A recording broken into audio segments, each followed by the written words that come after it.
سمعت عن قانون تسهيل استيراد السيارات الجديد للمصريين المقيمين في الخارج؟ ايوه سمعت، بس بصراحه مش فاهم تفاصيله. طبعا دي بالنسبه لنا مفيده جدا، احنا بنقضي كل اجازاتنا في مصر.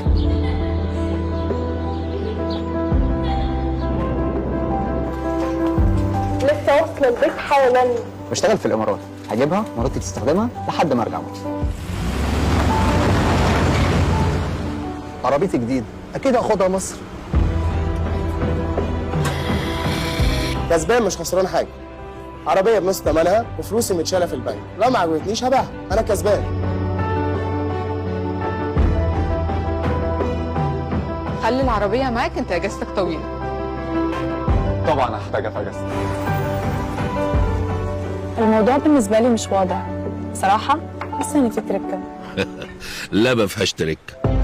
القانون الجديد لاستيراد السيارات للمصريين المقيمين بالخارج بدأ العمل بيه 15 نوفمبر 2022 ولمدة 4 شهور، وهو قانون يسري على كل مصري معاه إقامة سارية في أي دولة عنده فيها حساب بنكي مر عليه 3 شهور على الأقل قبل تاريخ التحويل، وسنه من 16 سنة.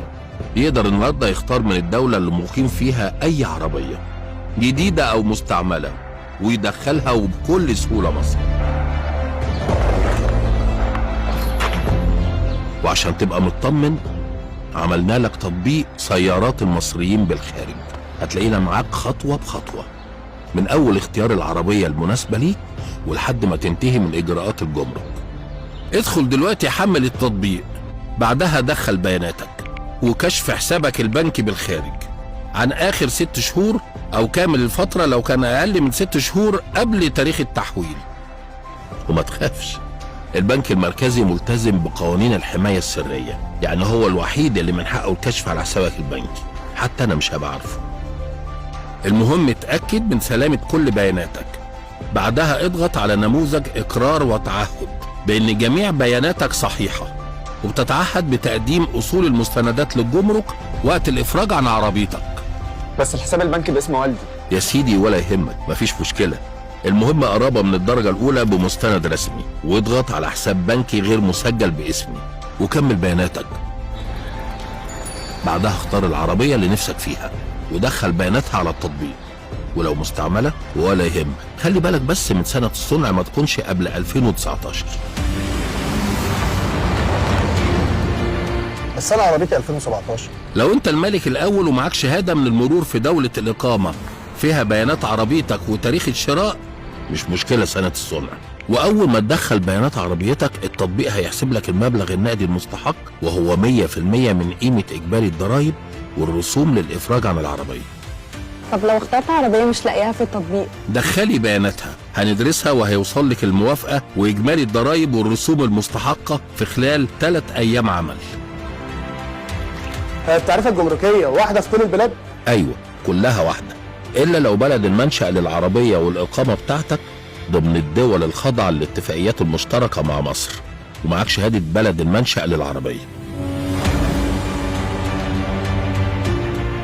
كمان ممكن تختار عربية من المناطق الحرة في مصر ينطبق عليها نفس شروط القانون.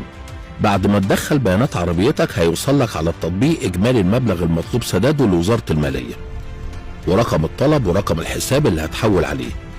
هتطبع البيانات وتحول المبلغ من حسابك البنكي بالخارج بالطريقة المناسبة ليك بالدولار. خد بالك كل الأرقام الموجودة في الطلب تنقلها زي ما هي في التحويل.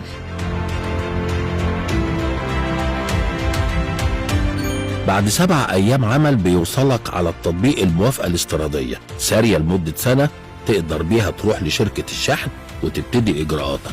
أما لو الفحص كان نتيجته رفض الاستيراد، فلوسك بترجع في حسابك البنكي الأجنبي بالدولار خلال 5 أيام عمل.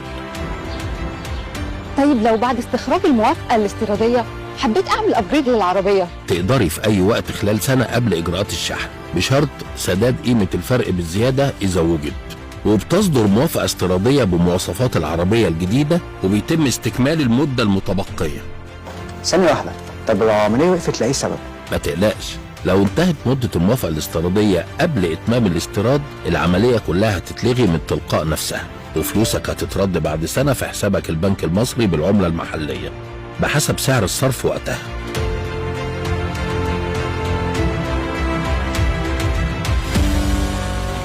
بعد وصول عربيتك مصر وإتمام إجراءات الإفراج الجمركي بتقدم أصل مستنداتك، ومبروك يا سيدي، عربيتك جاهزة للترخيص.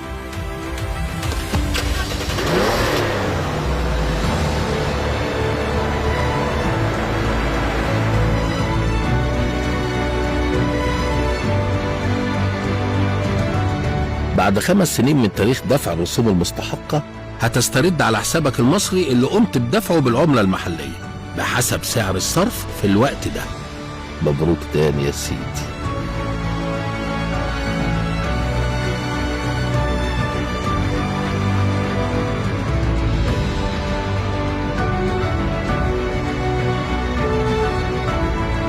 بحب الفرصه اللي زي كده تسوين وين. ايوه ببساطه كده هو ده قانون استيراد السيارات الجديد، قانون هتفيد وتستفيد. قانون استيراد السيارات الجديد، قانون هتفيد وتستفيد. جميل، حلو قوي، ويعني كل التوضيح موجود فيه، ودي الخدمة الكبيرة جدا يعني اللي قدمتها مصر لكل المغتربين خارج مصر من أجل أنهم يبقى ليهم سيارة موجودة داخل بلدهم الأم مصر. فيعني جهد مشكور من كل الوزارات المعنية اللي بتحاول بقدر الإمكان أنها تبذل قصارى جهدها من أجل إرضاء المواطن المصري الموجود في الخارج.